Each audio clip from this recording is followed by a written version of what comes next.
Dhanik Bharat Educational Institutions, Inter, IIT, JEE, NEET, admission opened. భారత నౌకలపై US అధ్యక్షుడు Trump స్పందించారు. తను స్పందించినటువంటి విధానాన్ని బట్టి చూస్తే ట్రంప్కి పిచ్చెక్కిందా, మెంటల్ హాస్పిటల్లో చూపించాలి అని అంటున్నారు కొంతమంది. ట్రంప్ గత నెల రోజులుగా వ్యవహరిస్తున్నటువంటి తీరుకు సంబంధించి కూడా అమెరికాలోనే కాదు ప్రపంచ వ్యాప్తంగా అమెరికా అధ్యక్ష హోదాలో ఉన్నటువంటి ట్రంప్కి ఏమైంది? ట్రంప్ నిజంగా స్పృహలో ఉండే మాట్లాడుతున్నాడా? అంటే నౌకలపై ఇరాన్ దాడి చేసిందని అమెరికా అధ్యక్షుడు ట్రంప్ ప్రకటించడంతో దీనికి సంబంధించి ట్రంప్కి పిచ్చెక్కింది అనేటువంటి మాట చెప్తూ ఉన్నారు. ఒమన్ తీరంలో భారత వాణిజ్య నౌకపై గురువారం దాడులు జరిగాయి, అందరికీ తెలిసిందే. అయితే ఈ దాడులను అమెరికా అధ్యక్షుడు ట్రంప్ అయితే ఖండించారు. డ్రోన్లతో ఇరాన్ ఈ దాడి చేసినట్లు ట్రంప్ చేసినటువంటి ప్రకటన ఒకంత సందిగ్ధంలో పడేసింది. ఇలాంటి దాడులను సహించేది లేదు, ఇది ట్రంప్ చెప్పినటువంటి మాట. అసలు జరిగిందేంటి? భారత ప్రభుత్వం చెప్పింది అమెరికా డ్రోన్ దీనికి సంబంధించి ఆ నౌక మీద దాడి చేసింది, 3 భారతీయులు చనిపోవడం కూడా ఒకంత భారత ప్రభుత్వం సీరియస్గా తీసుకుంది. మరి ఈ సీరియస్నెస్ ని ట్రంప్ గ్రహించాడో ఏమో. కాదు, దాడి చేసింది అమెరికా కాదు, ఇరానే ఈ దాడి చేసింది అనేటువంటి మాట. దీనికి సంబంధించి భారత్లో ఉన్నటువంటి కొంతమంది చెప్పేది ఏంటి అని అంటే, ఇరాన్ ఈ రోజు రాత్రి ఏమైపోతుందో మీరే చూడండి, నాశనం అవుద్దని చెప్పిన కొన్ని గంటలోనే, దాదాపు 1-2 గంటల గ్యాప్లోనే ఈ రోజు రాత్రి దాడి చేయడం లేదు. గతంలో కూడా ఒకసారి ఇరాన్ని పూర్తిగా నేలమట్టం చేయబోతున్నాం, ప్రపంచం రేపు ఉదయం ప్రపంచ పటంలో ఇరాన్ని చూడదు అని చెప్పినటువంటి మాట.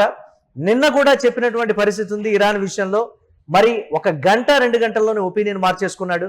సరే, అన్ఎక్స్పెక్టెడ్గా వేరే జాతీయ జెండాతో ఉండటం వల్ల ఈ దాడి జరిగిందని చెప్పినప్పటికీ కూడా సరే భారత ప్రభుత్వం కన్విన్స్ అయ్యేదేమో, కానీ ఇరానే ఈ దాడి చేసింది. ఇప్పుడున్నటువంటి సిచ్యువేషన్లో ఇరాన్ దాడి చేసే ప్రసక్తే లేదు. ఇరాన్ కూడా దీన్ని ఖండిస్తుంది.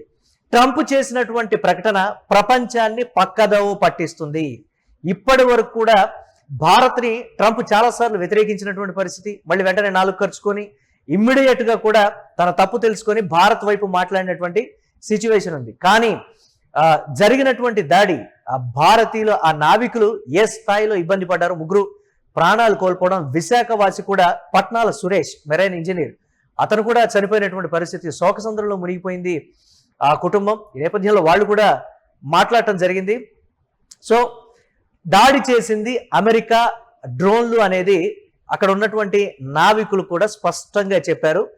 ఎటువంటి అధికారిక సమాచారం లేకుండా భారత్ దీన్ని ధృవీకరించేటువంటి పరిస్థితి లేదు. డెఫినెట్గా అమెరికానే చేసింది అనేటువంటి ఒక కన్ఫర్మేషన్ ఉంది. కానీ ట్రంప్ చేస్తున్నటువంటి కామెంట్ ప్రపంచాన్ని పక్కదోవ పట్టిస్తోంది. ఒక భారత్ విషయంలోనే కాదు, ఇరాన్ విషయంలో కావచ్చు, లేకపోతే ఇతరత్ర గల్ఫ్లో ఉన్నటువంటి మిత్ర దేశాలు అని చెప్తున్నటువంటి వాటి నాశనానికి కూడా, ఆర్థిక పతనానికి సంబంధించి కూడా ఈ పిచ్చి వాడే ఒక కారణం. ఇది ప్రపంచవ్యాప్తంగా చెప్తున్నటువంటి మాట. మరికొన్ని రోజుల్లో ట్రంప్ వ్యవహార శైలి ఇలాగే ఉంటే మాత్రం డెఫినెట్గా ఒక అమెరికా చరిత్రలోనే ఒక భారీ విప్లవం రాబోతుంది. ప్రజల నుంచి పూర్తి స్థాయిలో తిరుగుబాటు అయితే మొదలయ్యేటువంటి పరిస్థితి ఉంది. ఏదో చేస్తాడు, మమ్మల్ని ఉద్ధరిస్తాడని అమెరికా ప్రజలు, ఏదో చేస్తాడు మమ్మల్ని ఉద్ధరిస్తాడని అమెరికా ప్రజలు అనుకుంటే అమెరికా ప్రజలకు కూడా ట్రంప్ వల్ల ఒరిగిందైతే ఏదీ లేదు. ఇది అమెరికాలో చెప్తున్నటువంటి మాట. నాకు డైలీ ఏదో టైంలో కాల్ చేస్తాను కదా, సో వెయిట్ చేస్తున్నాను. మార్నింగ్ లేదా ఆఫ్టర్నూన్, నైట్ పక్కా ఏదో టైంలో చేస్తాను. నైట్ కూడా నేను చూస్తున్నాను, ఈరోజు కంపెనీ నుంచి మెసేజ్ వచ్చింది, sorry to inform you that those are missing అని పట్టింది.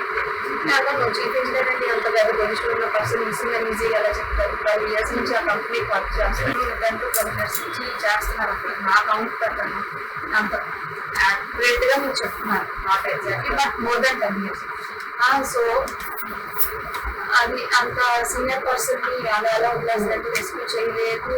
నేను నాకు డైలీ ఏదో టైంలో కాల్ చేస్తాను కదా సార్. పట్నాల సురేష్, మెరైన్ ఇంజనీర్ కుటుంబం చెప్తున్నటువంటి మాట. శోకసంద్రంలో అయితే మునిగిపోయింది. తను లేని లోటు అనేది ఒక తీరని లోటుగా కూడా ఆ కుటుంబం చెప్తోంది. పనికి వెళ్ళేటువంటి విధానం కావచ్చు, వచ్చేటువంటి విధానం ఎప్పటికప్పుడు కూడా మాకు అప్డేట్ ఇస్తూ ఉంటారు. అక్కడ దాడి జరిగినటువంటి సందర్భంలో కూడా మేము గుర్తించామనేటువంటి మాట ఆ తోటి వాళ్ళు చెప్పారని కూడా కుటుంబ సభ్యులు అయితే చెప్తున్నారు. తీరని శోకంగానే మిగిలిపోయినటువంటి పరిస్థితి. వీటన్నిటికీ కారణం ట్రంప్ మైండ్ సెట్, ఒక పిచ్చివాడి చేతిలో అమెరికా అగ్రరాజ్య పీఠం, ప్రపంచం ఏమైపోతుంది? అసలు జరిగినటువంటి పరిణామాల్ని మొత్తాన్ని మనం విశ్లేషిస్తే గత 100 రోజుల క్రితం నుంచి మొదలైనటువంటి ఈ పరిణామాలు ప్రపంచ వినాశనానికి ఆ రోజే ఫిబ్రవరిలోనే ట్రంప్ పునాది వేశాడు. అప్పటి నుంచి కూడా ఇప్పటి వరకు కొలాప్స్ అయింది. ప్రపంచం మొత్తం ఆర్థికంగా కావచ్చు, లేకపోతే మానవ వనరుల దృష్ట్యా అభివృద్ధి చెందాలన్నా, తిరిగి కోలుకోవాలన్నా కొన్నేళ్లు పట్టేటువంటి పరిస్థితి ఉంది. దాదాపుగా గ్యాస్ నిక్షేపాలు కావచ్చు, గ్యాస్ సరఫరా మీద ఆధారపడినటువంటి కొన్ని దేశాలు, చిన్న చిన్న దేశాలు, అవి వాటి ఆర్థిక వృద్ధి అంతా కూడా గ్యాస్ నిక్షేపాల మీదే ఉంటుంది. వాటిని కూడా ట్రంప్ తీసుకున్నటువంటి నిర్ణయం వల్లే దెబ్బ పడింది. ఒక 4-5 సంవత్సరాల పాటు మేము దాని కన్స్ట్రక్షన్ అంటే ఇన్ఫ్రాస్ట్రక్చర్ ని బిల్డ్ చేయాలంటేనే 4-5 సంవత్సరాలు పట్టేటువంటి అవకాశం ఉందన్నాడు అని అంటే ట్రంప్ పిచ్చి చేష్టలు, ఒక పిచ్చివాడి తత్వం అనేది క్లియర్ కట్ గా అర్థమవుతుంది. భారత్ విషయంలో తీసుకున్నటువంటి అది యూటర్న్ అనడానికి కూడా లేదు. భారత్ ని ఇండైరెక్ట్ గా ట్రంప్ దెబ్బ కొట్టాడు. ఇప్పటికైనా సరే భారత ప్రభుత్వం గ్రహించాలి అనేది చాలా మంది చెప్తున్నటువంటి మాట. ప్రపంచానికి అమెరికా ఒకలాగా కనపడుతుంది, బట్ భారత్ విషయంలో డిఫరెంట్ గా బిహేవ్ చేస్తోంది. ఒకసారి ఒక మాట, మరోసారి ఇంకో మాట, 2 నాలుకల ధోరణితోటి వ్యవహరిస్తోంది అనేటువంటి మాట అయితే చెప్తున్నారు. చూడాలి ట్రంప్ నిర్ణయాలు ప్రపంచాన్ని ఏ స్థాయిలో నాశనం చేయడం అయితే కన్ఫర్మ్, ఏ స్థాయిలో నాశనం చేస్తాయనేది కూడా. ఒక తుగ్లక్, ఒక పిచ్చి పట్టినటువంటి వ్యక్తిని ఎంత త్వరగా అమెరికా పీఠాన్ని నుంచి దించేస్తే అంత మంచిదని కూడా ఇప్పటికే అక్కడ ఒపీనియన్ అయితే స్టార్ట్ అయినటువంటి పరిస్థితి. చూడాలి అది పెను విప్లవం కింద స్టార్ట్ అయి ట్రంప్ని దించేసే స్థాయికి వెళ్తుందా లేదా అని.